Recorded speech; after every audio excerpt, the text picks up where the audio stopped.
Good morning students. मैं एक बार फिर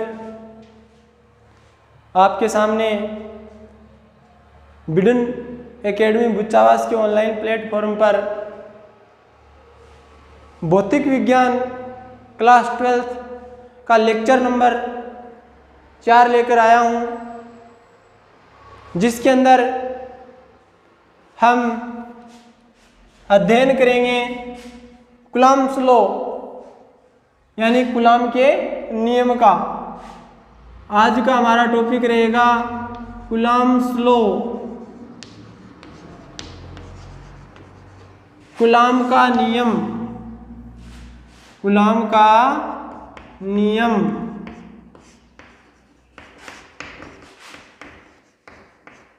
कूलम्ब का नियम यानी कूलम्ब का नियम क्या है, इसका फॉर्मूला क्या है, किस प्रकार से डिपेंड करता है, चालकों कुचालकों यानी माध्यम के अनुसार ये कैसे परिवर्तित होता है, और फिर इसी कूलम्ब के नियम के आधार पर पैरावैद्युतांक यानी डाई इलेक्ट्रिक कांस्टेंट के बारे में अध्ययन करेंगे। तो प्रिय विद्यार्थियों, आपने कक्षा 11 के अंदर गुरुत्वाकर्षण बल पढ़ा था।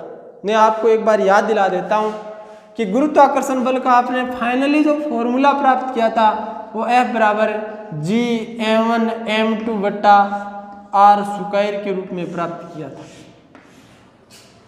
यानी गुरुत्वाकर्षण बल था वो दो द्रव्यमानों के बीच में लगता था और उनकी प्रकृति सदैव कैसी थी, आकर्षण प्रकृति थी, यानी अट्रैक्ट करता था दो द्रव्यमानों के बीच में। और उनका फाइनली फॉर्मूला क्या है, यह गुरुत्वीय नियतांक का मान था। F का मान जी m1 m2 बट्टा r स्क्वायर। वैसा ही हमारा इससे मिलता जुलता ही हमारा आज का जो नियम है कूलम्ब नियम, वो भी गुरुत्वाकर्षण नियम की भांति है, लेकिन कुछ एक चीजें इससे भिन्न है। एक तो ये आकर्षण प्रकृति का होता है, लेकिन ये आकर्षण और प्रतिकर्षण दोनों ही प्रकृति का होता है। अब कैसे प्यारे विद्यार्थियों, इसमें क्या है कि जो हम चार्ज लेते हैं, जैसे मैंने चार्ज लिया, ये ऋण आवेश, ये धनावेश, ऋणावेश धनावेश, दो नेगेटिव चीजों के बीच में आकर्षण होता है। दो नेगेटिव चीजों के बीच में क्या होता है, आकर्षण होता है। और ये धनावेश है, ये ऋणावेश है, ये भी ऋणावेश है, तो दोनों समान आवेशों के बीच में क्या होता है, प्रतिकर्षण होता है। यानी ये हम जानते हैं कि समान प्रकृति के आवेशों में तो प्रतिकर्षण होता है और विपरीत प्रकृति के आवेशों में क्या होता है, आकर्षण होता है। अब प्रतिकर्षण होना, आकर्षण होने का मतलब सीधा सा है, उनके बीच में फोर्स लगता है। क्या लगता है, फोर्स लगता है। उस फोर्स को ही हमें डिफाइन करना है। उस फोर्स के लिए ही किसका नियम दिया गया था, कूलम्ब का नियम दिया गया था। अब कूलम्ब क्या कहता है, कूलम्ब ये कहता है कि दो बिंदुवत अस्थिर आवेश कैसे होने चाहिए, बिंदुवत होने चाहिए। जैसे मैं Q1 और Q2 दो चार्ज ले लूं, उनके बीच की दूरी क्या है, स्मॉल r है। बीच की दूरी कितनी है, स्मॉल r उनके बीच की दूरी है। दोनों बिंदुवत है, तो इनके बीच में आकर्षण या प्रतिकर्षण बल लगता है। आकर्षण या प्रतिकर्षण बल लगता है। आकर्षण लगेगा तब तो एक दूसरे की तरफ ऐसे चलेंगे, और प्रतिकर्षण लगेगा तो एक दूसरे से दूर हटेंगे। इस प्रकार से ये जो आकर्षण या प्रतिकर्षण बल लगता है, इसका फॉर्मूला किसने निकाला था, कूलम्ब ने निकाला था। वैसे जैसे गुरुत्वाकर्षण बल की भांति, इसलिए इसे विद्युत बल कहा जाता है। क्या कहा जाता है, विद्युत बल कहा जाता है। अब कैसे निकाला, पहली शर्त तो इसने ये रखी थी, कूलम्ब के नियमानुसार दोनों आवेश हैं वो क्या होने चाहिए, अस्थिर होने चाहिए। दोनों आवेश क्या होने चाहिए, अस्थिर होने चाहिए। Q1 और Q2 दोनों आवेश अस्थिर होने चाहिए और दोनों आवेश बिंदुवत होने चाहिए। क्या होने चाहिए, बिंदुवत। इनकी शेप बिंदु की तरह होनी चाहिए। ये महत्वपूर्ण बात है।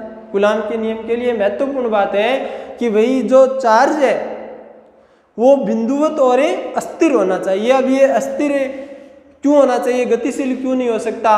तो प्यारे बच्चों बता देता हूं आपको कि कूलाम का नियम है वो सिर्फ अस्थिर आवेशों से ही व्युत्पन्न किया जा सकता है, क्योंकि अस्थिर आवेश विद्युत क्षेत्र उत्पन्न करता है, केवल और केवल विद्युत क्षेत्र उत्पन्न करता है, लेकिन गतिशील आवेश विद्युत क्षेत्र के साथ मैग्नेटिक फील्ड भी क्रिएट करता है। अब मैग्नेटिक फील्ड क्रिएट करेगा तो उसके साथ में एक अलग बल भी लगेगा, तो कूलाम नियम तो उससे उत्पन्न किया नहीं जा सकता। इसलिए बताया गया है कि कूलाम नियम है वो अस्थिर आवेशों से ही व्युत्पन्न किया जा सकता है, गतिशील आवेशों से उत्पन्न नहीं किया जा सकता। अतः कूलाम के अनुसार दो बिंदुवत अस्थिर आवेशों के मध्य कूलाम बल लगता है, और इसके अनुसार कूलाम के अनुसार दोनों बिंदुवत आवेशों के मध्य लगने वाला बल दोनों आवेशों के परिमाण के गुणनफल के क्या होता है, समानुपाती होता है।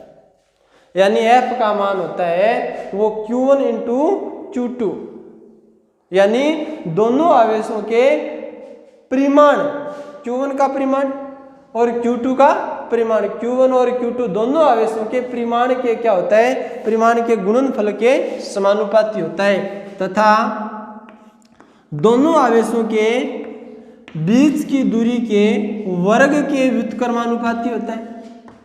दोनों आवेशों के बीच की दूरी क्या है, r है, तो r है, तो इसमें देखिए दोनों आवेशों के बीच की दूरी के वर्ग के व्युत्क्रम के क्या होता है, समानुपाती होता है। अतः समीकरण 1 व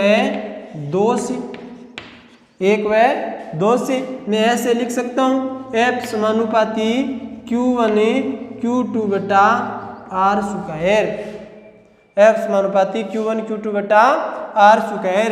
और जब समानुपाती का चिन्ह हटाता हूँ तो वहाँ पे एक समानुपातिक नियतांक K रखता हूँ, Q1 Q2 बटा R स्क्वायर।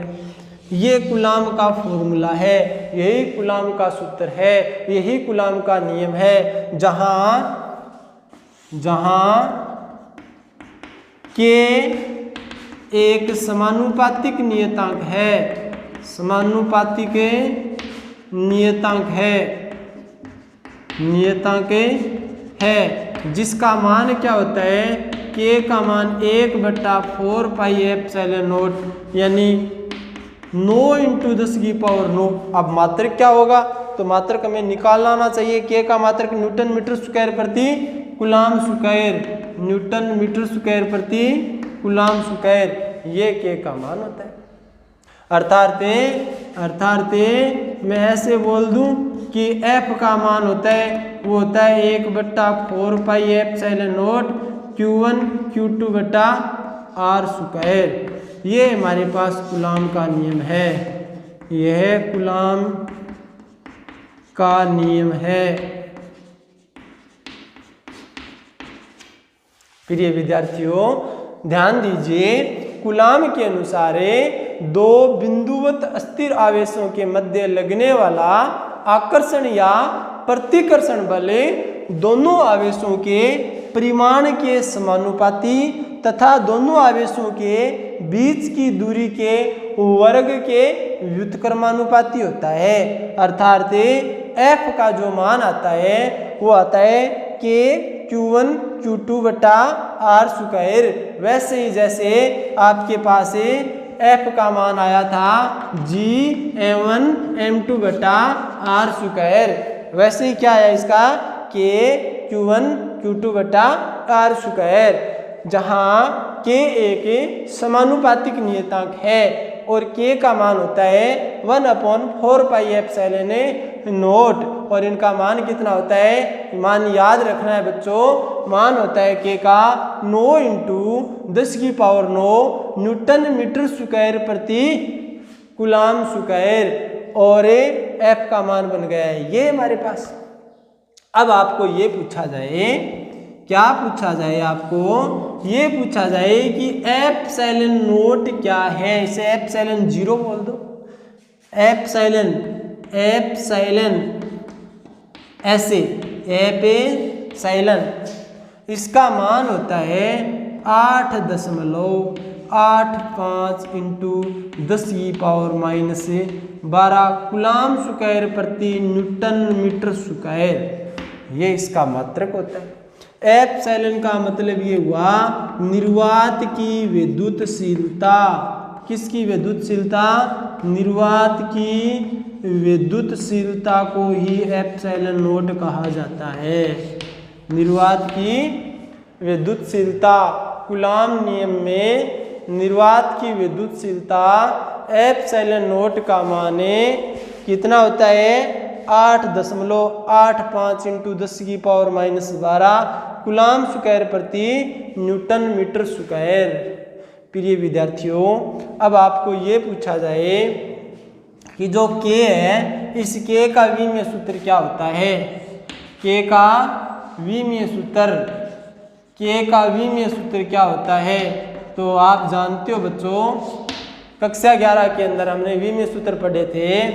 यदि आपको मात्रक का पता हो तो आप विमीय सूत्र निकाल सकते हो, और मात्रक आप यहाँ से K का जो मात्रक है आप यहाँ से आसानी से फाइंड आउट कर सकते हो कि जैसे मैंने K का मान चाहिए तो K बराबर हमारा फॉर्मूला बनेगा F इंटू आर स्क्वायर बटा Q1 इंटू Q2, F का newton, R square metre square, Q1 Q2 coulomb into coulomb यानी कूलम स्क्वायर। मात्रक क्या बना?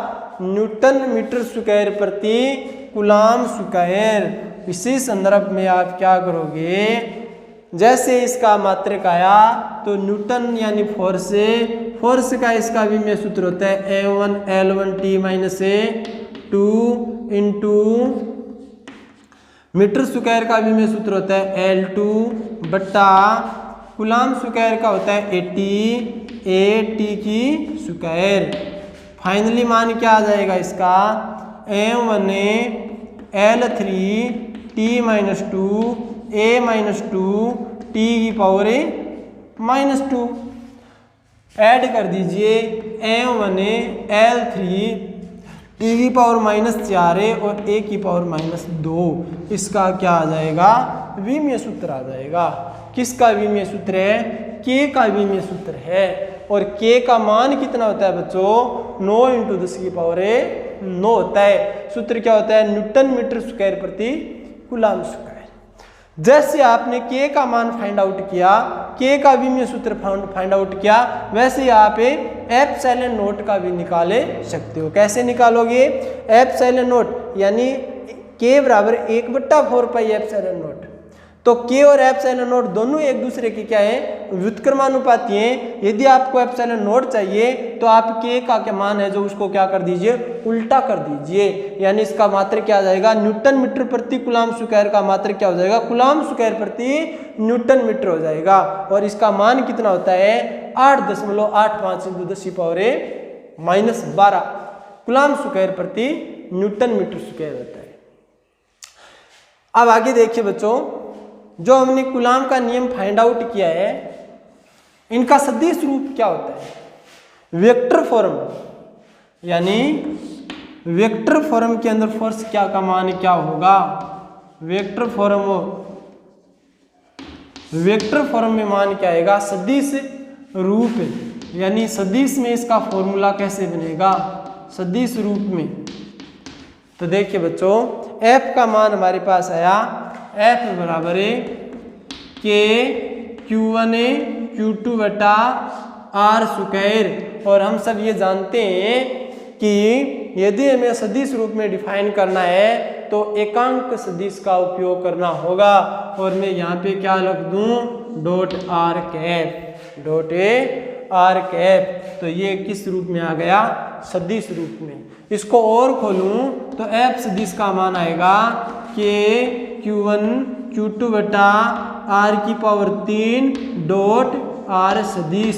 चूंकि हम ये जानते हैं n कैप का मान होता है n सदिश बटा n सदिश का परिमाण। उसी प्रकार आर कैप का मान होगा आर सदिश बटा आर सदिश का परिमाण यानी आर। तो बट्टा में आर आएगा तो आर स्क्वायर इंटू आर कितने हो गए आर की पावर 3 और डॉट में क्या हो गया आर ए सदिश।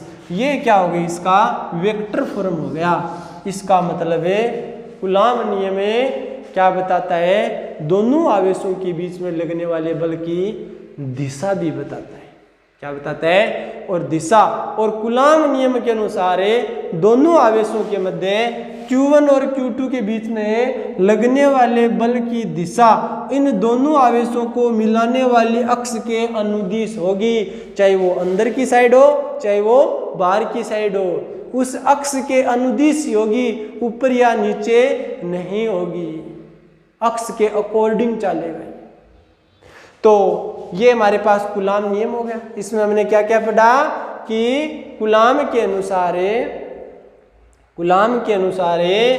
क्या होता है भाई कूलॉम का नियम है कि दो बिंदुवत अस्थिर आवेशों के मध्य लगने वाला बल F है दोनों आवेशों के परिमाण के समानुपाती तथा दोनों आवेशों के बीच की दूरी के वर्ग के व्युत्क्रमानुपाती होता है। अर्थात F का मान है K Q1 Q2 बटा R स्क्वायर होता है।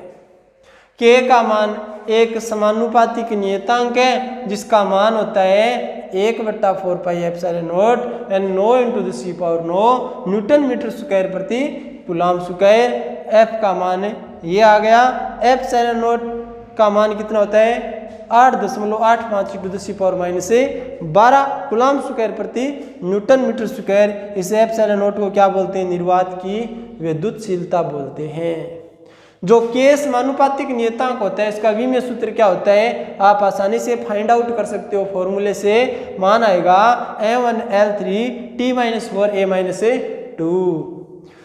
वेक्टर फॉर्म में देखा जाए कूलॉम नियम को तो वेक्टर फॉर्म के अंदर क्या आएगा F सदिश का मान जब भी किसी भौतिक राशि को सदिश निरूपण करना हो तो आप उसका क्या कर दो एकांक सदिश से गुणनफल कर दो। तो डॉट में मैंने आर कैप रखा, आर कैप का मान आर सदिश बटा आर यानी F सदिश का मान आ गया K Q1 Q2 dot are सदिश बटा आर की पावर 3।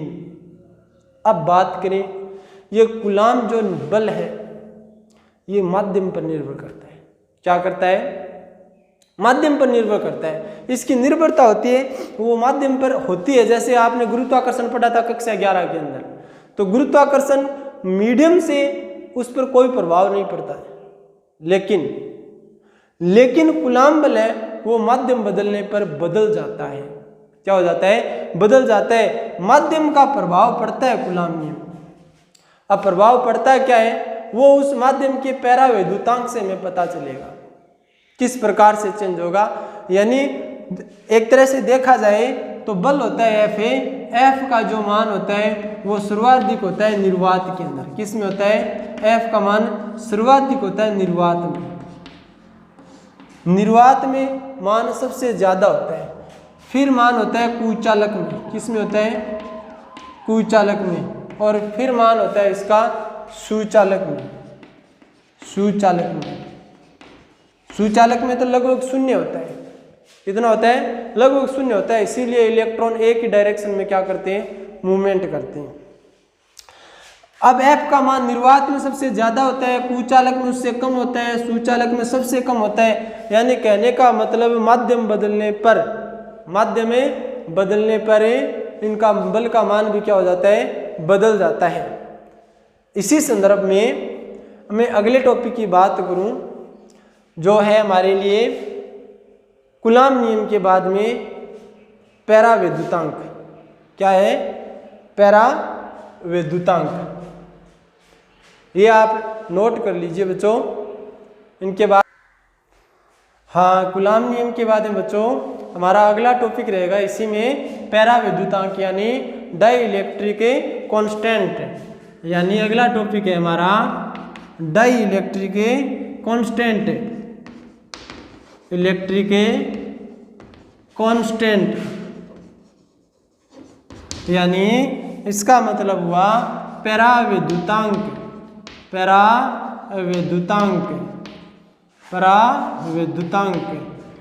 जिसे एप्सिलॉन r से रिप्रेजेंट किया जाता है। किससे किया जाता है? एप्सिलॉन आर से। तो ये पराविद्युतांक क्या होता है प्रिय विद्यार्थियों? पराविद्युतांक को मैं ऐसे लिखूं कि जैसे कूलाम नियम की परिभाषा से हमने ये कूलाम का जो नियम ही उत्पन्न किया था, उसी के संदर्भ में पराविद्युतांक की परिभाषा इस प्रकार से बनेगी। पराविद्युतांक के एप्सिलॉन आर बराबर है निर्वात में आवेशों के मध्य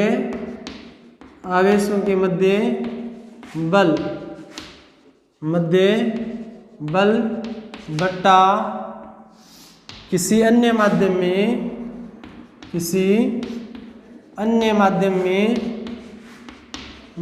में आवेशों के मध्य बल। तो देखिए विद्यार्थियों, हम ये जानते हैं कि निर्वात के अंदर बल का मान कितना होता है और अन्य माध्यम में बल का मान कितना होता है, वो एप्सिलॉन से हम नोट कर सकते हैं। जैसे एप्सिलॉन आर बराबर है, हमारा फॉर्मूला ये रहेगा कि निर्वात में आवेशों के मध्य बल होता है 1/4 pi epsilon not Q1 Q2 बटा आर स्क्वायर बटा किसी अन्य माध्यम के अंदर 1/4 pi epsilon m into Q1 Q2 बटा आर स्क्वायर। कहने का मतलब ये हुआ, यहाँ पे एप्सिलॉन m रख सकते हो आप, लेकिन बुक्स में आपको एप्सिलॉन m नहीं मिलेगा। m का मतलब होता है मीडियम। क्या होता है? मीडियम की ये क्या है? विद्युतशीलता है। जैसे एप्सिलॉन नॉट की निर्वात की विद्युतशीलता आपने पढ़ी कूलाम नियम में, मान होता है 8.85 × 10⁻12। वैसे ही एप्सिलॉन m या एप्सिलॉन बुक के अंदर सिर्फ आपको एप्सिलॉन मिलेगा। एप्सिलॉन का तात्पर्य ये हुआ एप्सिलॉन नॉट के सापेक्ष से कि ये निर्वात की बात कर रहा है, ये किसी माध्यम की बात कर रहा है, तो मैं तो इसे एप्सिलॉन m ही लिखता हूँ, लेकिन बुक्स में क्या मिलेगा आपको? एप्सिलॉन m नहीं मिलता है। तो बच्चों एप्सिलॉन आर का मान क्या निकलेगा? यानी यहाँ पे मैं आगे इसको बढ़ा के लिखूँ तो F0 बटा F है। तो एक Q1 Q2 बटा आर स्क्वायर से Q1 Q2 बटा आर स्क्वायर ये क्या हो जाते हैं? कैंसिल हो जाते हैं। 1/4 पाई से 1/4 पाई कैंसिल हो जाता है। हमारे पास फाइनली मान बचता है 1/एप्सिलॉन नॉट बट्टा 1/एप्सिलॉन m। यानी मैं इसको इस प्रकार से लिखूं कि एप्सिलॉन m बट्टा एप्सिलॉन नॉट, तो एप्सिलॉन r का मान क्या आ जाता है? एप्सिलॉन r का मान हमारे पास ये आ जाता है कि एप्सिलॉन बट्टा एप्सिलॉन नॉट या एप्सिलॉन m बट्टा एप्सिलॉन नॉट। यहाँ से आगे बढ़ाऊँ तो आपको मान मिलता है, जैसे किसी माध्यम की बात की जाए तो माध्यम के अंदर पराविद्युतांक का मान क्या हो जाता है? एप्सिलॉन m का मान हो जाता है epsilon not into epsilon r। इसका तात्पर्य क्या हुआ? इसका तात्पर्य ये हुआ बच्चों, जैसे निर्वात को जो विद्युतशीलता है, इनके मान होते हैं अलग से 2-3 महत्वपूर्ण मान है, वो मैं बताता हूँ आपको। एप्सिलॉन आर के महत्वपूर्ण मान है,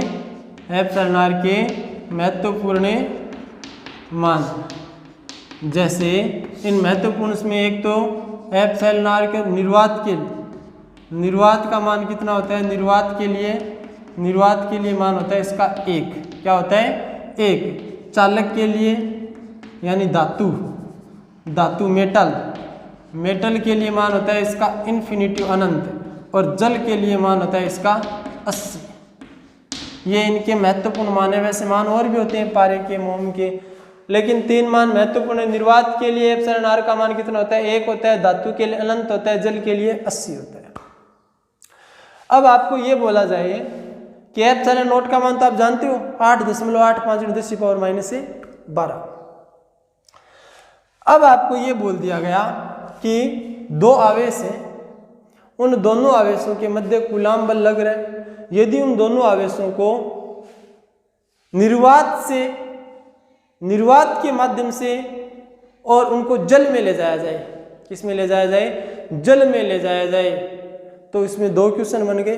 एक तो जल में ले जाने पर उसकी विद्युतशीलता पर क्या प्रभाव पड़ेगा, और 2 नंबर उन दोनों के मध्य लगने वाला बल पर क्या प्रभाव पड़ेगा। दोनों चीजें एक दूसरे से ऑपोजिट है। कैसे? आपको ये बोला गया था, एक बार समझने की कोशिश करना, प्लस माइनस Q1 यानी Q1 और Q2 दो चार्ज हैं, उनके मध्य बल लग रहा है F। कितना बल लग रहा है? F बल लग रहा है। इन दोनों चार्ज कहाँ है? निर्वात में। कहाँ है? निर्वात में। और इसको कहाँ ले जाया जाए? जल के अंदर ले जाया जाए। किस में ले जाया जाए? जल में। जैसे ही जल में ले गए Q1 और Q2 को, Q1 Q2 को बीच की दूरी क्या है? इनके R है। अब जैसे ही जल में ले गए तो आपको दिखाई दे रहा है ये तो निर्वात है, ये जल है, यानी माध्यम आपका चेंज हो गया। निर्वात से कहाँ चले गए? आप जल में चले गए। तो आपसे 2 क्वेश्चन पूछ रहा है। पहला क्वेश्चन तो ये पूछ रहा है कि निर्वात के अंदर और निर्वात से जैसे आप जल के अंदर गए तो इसका जैसे आपने माध्यम चेंज किया तो माध्यम पर क्या प्रभाव पड़ा। जल में आते ही इसका मान, माध्यम की प्रकृति कैसे बदल गई, कितना मान बढ़ गया या घट गया। और 2 नंबर क्वेश्चन ये पूछता है यदि इन दोनों के बीच में F बल लग रहा था तो क्या अब भी इनके बीच में F बल लगेगा? अब इनके बीच में F डैश बल लगेगा। कितना बल लगेगा? F डैश बल लगेगा या FM बल लगेगा। क्या लगेगा? FM बल लगेगा।